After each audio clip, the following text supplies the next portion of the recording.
আসসালামু আলাইকুম।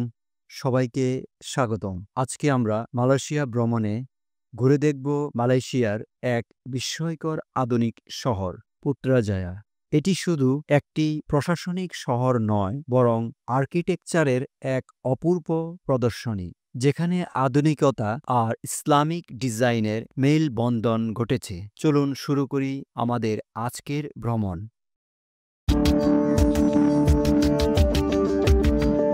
RTX exchange tower ঘোরা শেষ করে এখন এখান থেকে বের হয়ে যাচ্ছি। তো এখান থেকে এমআরটিতে করে যাব পুত্রাজায়া। এখন পুত্রাজায়ার উদ্দেশ্যে এমআরটি স্টেশনের দিকে যাচ্ছি। তো এবার এমআরটি করেই পুত্রাজায়া যাব, সেজন্যই এবার এমআরটি স্টেশনে এসেছি। পুত্রাজায়াই মালয়েশিয়ার একমাত্র গভর্নমেন্ট যত অফিস আছে এবং ইমিগ্রেশন অফিস সবই পুত্রাজায়াতে রয়েছে। তো এখন সেই পুত্রাজায়ায় যাব। তার ট্রেন অলরেডি প্ল্যাটফর্মে চলে এসেছে, তাড়াতাড়ি করে যাচ্ছি, যাব পুত্রাজায়া। কুয়ালালামপুর শহর থেকে প্রায় ৩০ কিলোমিটার দক্ষিণে অবস্থিত এই পুত্রাজায়া শহরটি মালয়েশিয়ার প্রশাসনিক রাজধানী। এই শহরটি মূলত মালয়েশিয়ার সরকারি অফিসগুলোর জন্য তৈরি করা হয়েছে, যেন কুয়ালালামপুরের উপর চাপ কমে।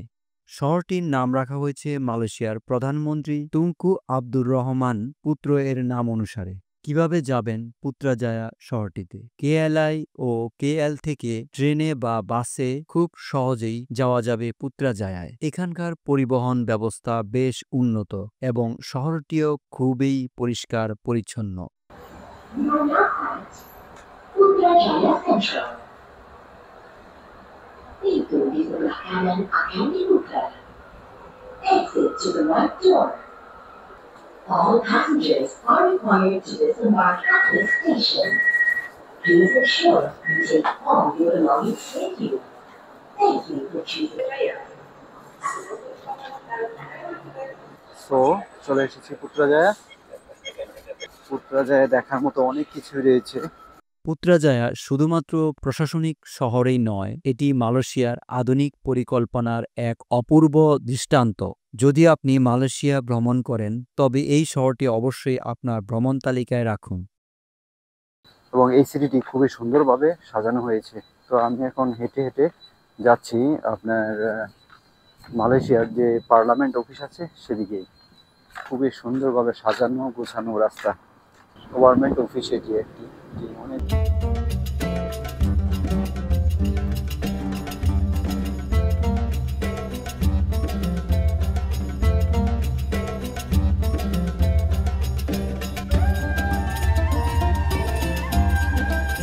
কি সুন্দরভাবে সাজানো এই পুত্রাজায়া।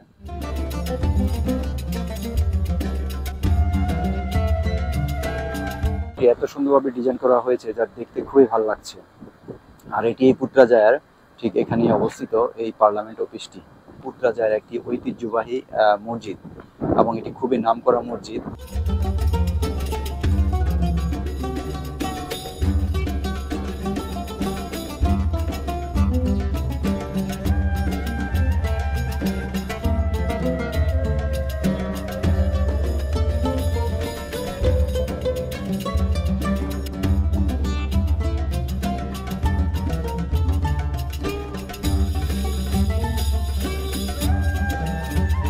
প্রচন্ড রোদ, আসলে রোদে দিয়ে হাঁটতে খুব খারাপ লাগছে, কিন্তু এরকম সুন্দর দৃশ্য দেখলে অবশ্যই ভালো লাগছে।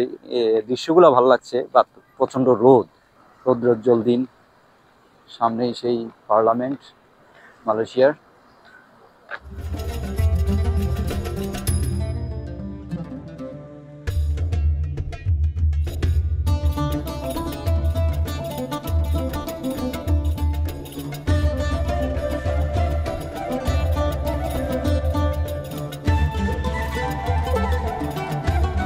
পুত্রাজায়ায় প্রতীকস্বরূপ এই পুত্রাজায়া মসজিদটি। গোলাপি রঙের এই মসজিদটি মালয়েশিয়ার সবচেয়ে সুন্দর মসজিদগুলোর একটি।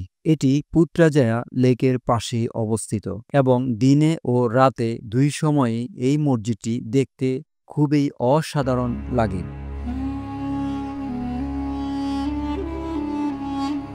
আলহামদুলিল্লাহ, মসজিদ এরিয়ার ভিতরে প্রবেশ করলাম।